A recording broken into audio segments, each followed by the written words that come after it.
आजी रोज सुट्ट्यांमध्ये तेच तेच खाऊन बोर झाले. असं म्हणजे असं घरी राहिलं की काहीतरी असं पटकन घेऊन तोंडात टाकावंसं वाटतं. चिवडा केलेला आहे आजी. नाही, किती वेळा चिवडा खाऊ मी अजून. तुला आवडतो म्हणून करते मी. मग लाडू करून ठेवलेले. नाही, लाडू लाडू लाडू पण नको. बरं थांब, मला आठवले. काय? देते मी तुला करून.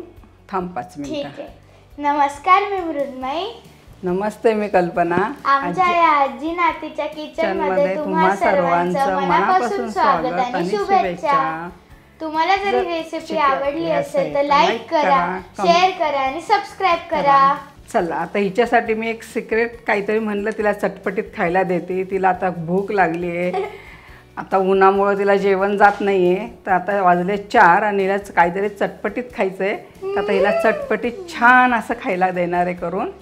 चला, आता चटणीसाठी आपण काय काय घेतलं आहे ते बघूया.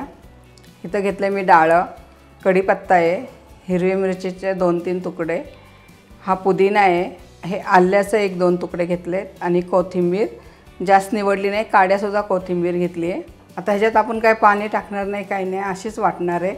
ही जर तुम्ही जास्त प्रमाणात करून ठेवली तर 1 महिना तरी फ्रीजमध्ये ही चटणी टिकते.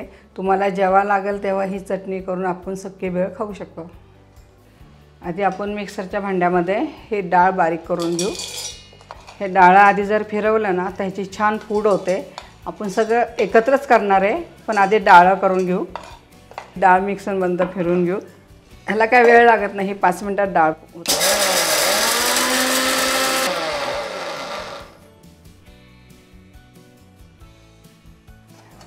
हे डाळ आपली छान बारीक झालेली आहे.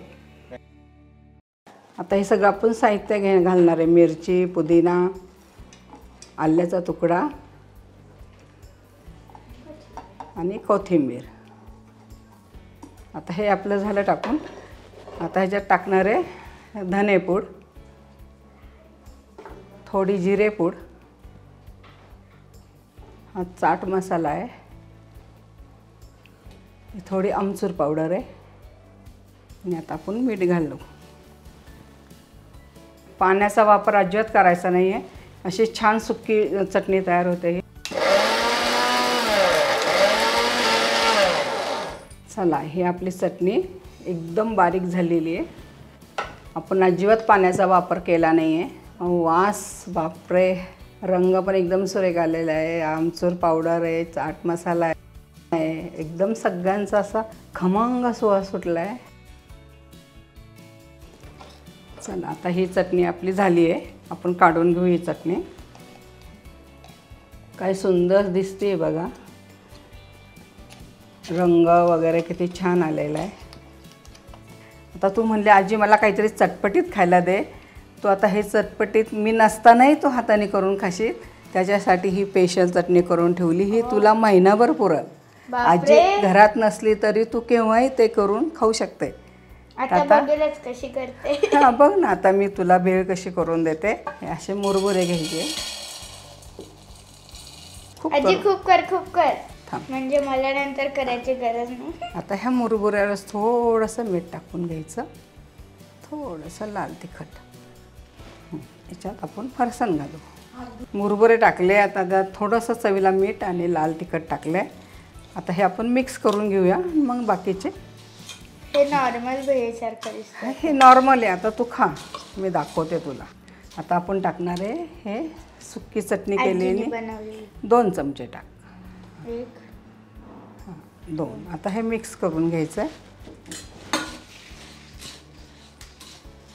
आता मी करू का?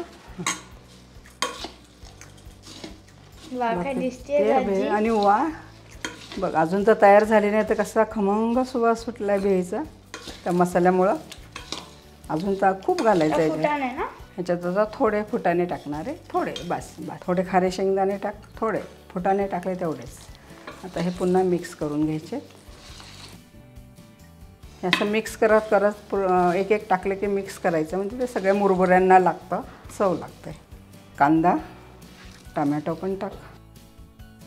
आणि आता माझं फेवरेट, खूप कैरी आवडते तिला. आता हे छान मिक्स करून घ्यायचे. आपली सुक्की भेळ, सुक्या मसाल्याची सुक्की भेळ तयार. भेळ कशी सर्व करायची मी दाखव. हा कोण पण मीच बनवलेला आहे, काळजी करू नका. आतमध्ये न्यूजपेपर नाही, व्हाईट पेपर रावलाय, ज्याच्याने काय जाणार नाही याच्यात. तुम्ही पण करा आणि खा, पण कोण मध्येच खा, मज्जा येते. हो, पण आजीला पण दे ना कोण मधली, आजीने केली आहे.